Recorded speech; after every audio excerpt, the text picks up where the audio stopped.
Hello, everybody. Thank you for joining me. My name is Carlos. Today, we're going to be getting into a brutal back session in my training philosophy.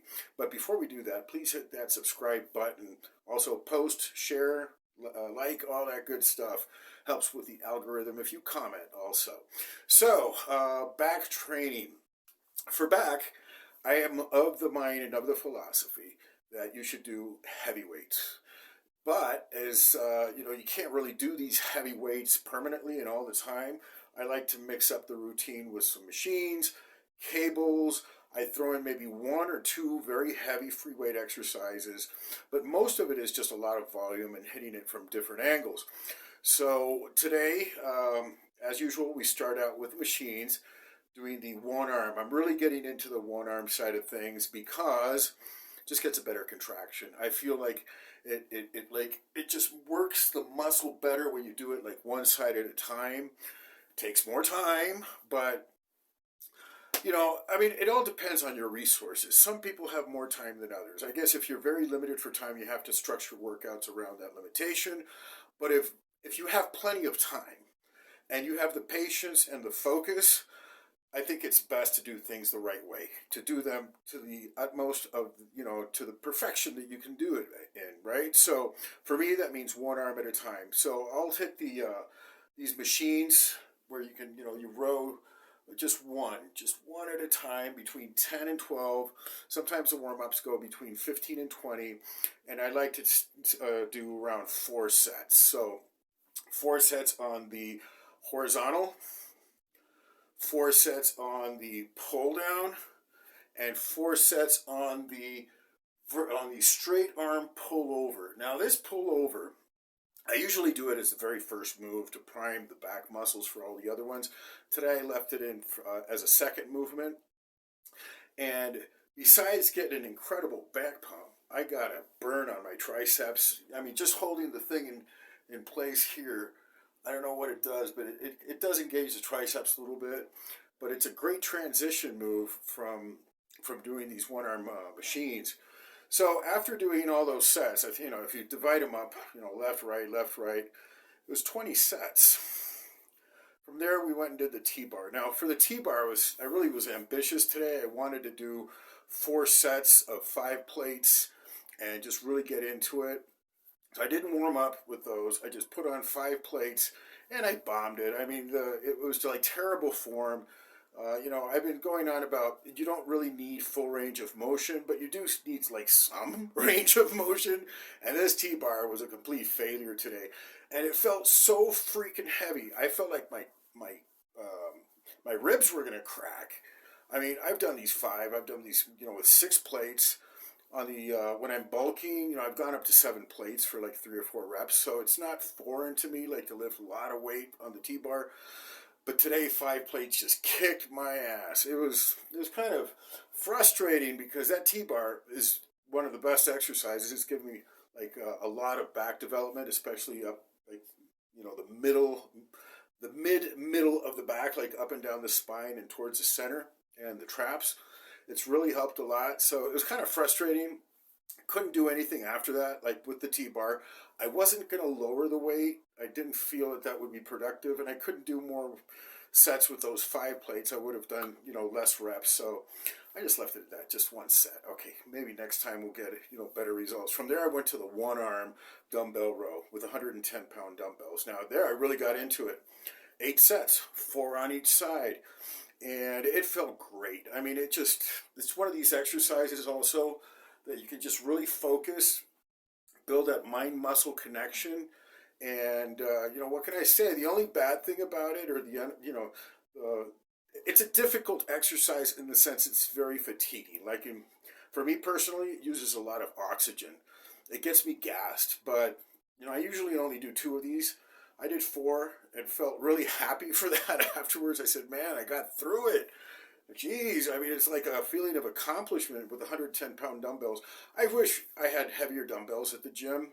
Like at the gyms that I train in Miami, sometimes they have 150s, 160s. But here, the max is 110 in these gyms in Bogota. I think there's, maybe you can go up to 120 if you look around, but it's not common, like in these countries, to find super heavy dumbbells. So, I use what I have, and 110s is what I have.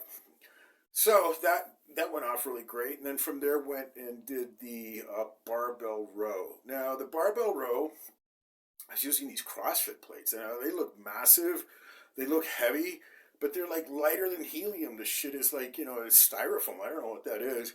So I had like 3 plates on there. I think it was a total of like 150 pounds plus the bar. Like wasn't much. But as a finisher, like it was like the next to the last exercise, I got a really, really good pump. And I was, each and every one of these exercises got me like, completely winded and gassed. I was trying to keep a fast pace with the whole thing. When you're trying to build strength, like increase your weights and progress with, just your raw numbers, like you're going up, you want to rest between sets. You want to have enough time to really be productive on your next set. But for hypertrophy and for building maximum size, if strength is not your consideration, speed is what does this. Like just congesting the most amount of work in the least amount of time is what will get you as jacked and as large as possible. Now, the limitation with that is your fitness, your physical conditioning. Because okay, there's 2 terms. There's this term conditioning in bodybuilding. The man is in condition because he's totally peeled.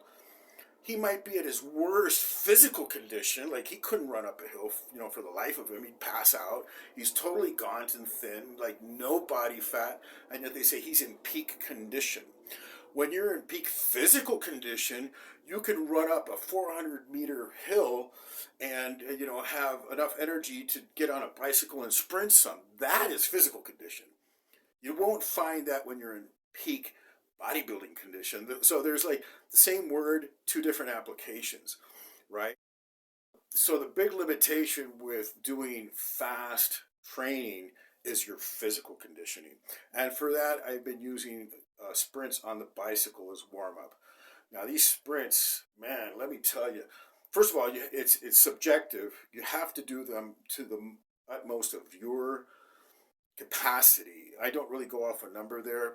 Well, I do. Like in the intensity, the bicycle goes from 1 to 20, 10 being like your low intensity, steady state cardio, 10 to 12.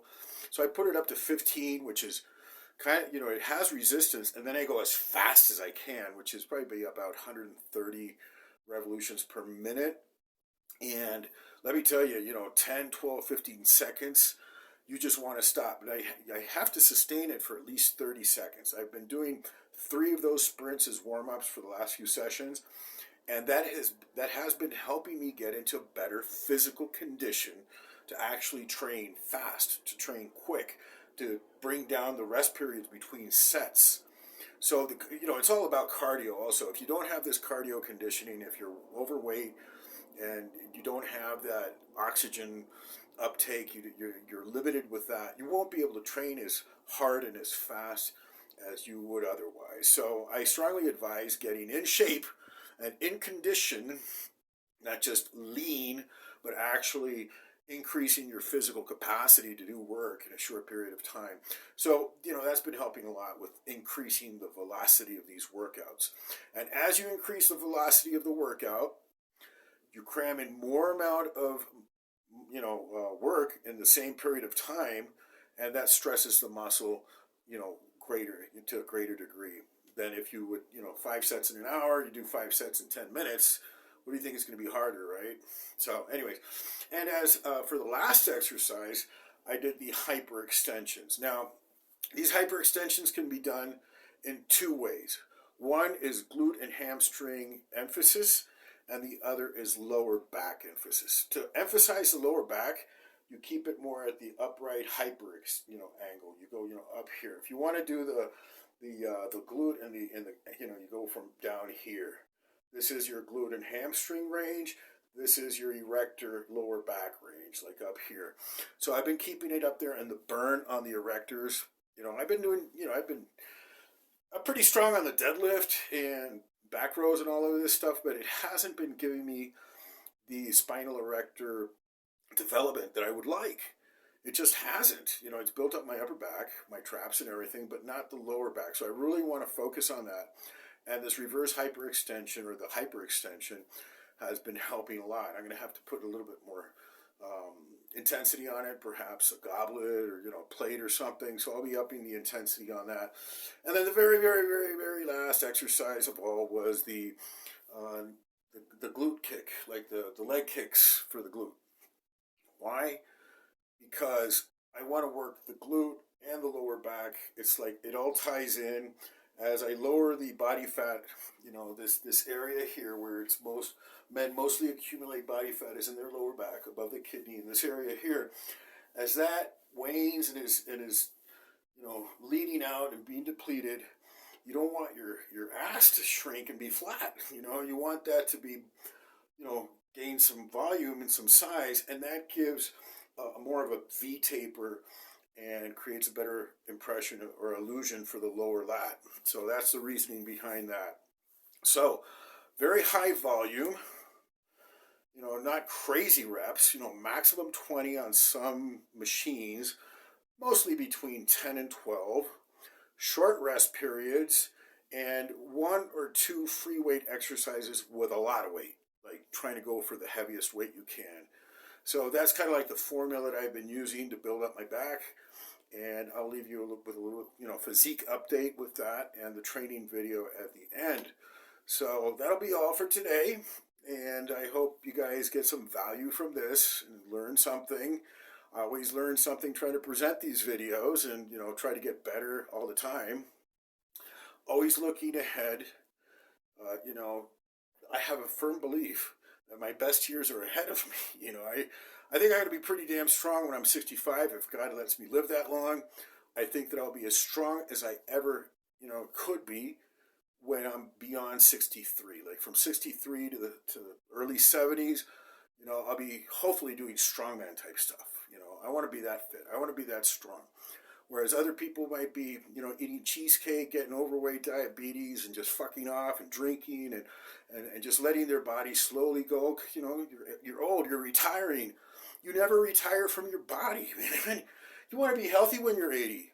When you're 80, you will still be you, the same you that when you were 12 or 15 or 20. Think about that. You'll still be you, but in a different condition.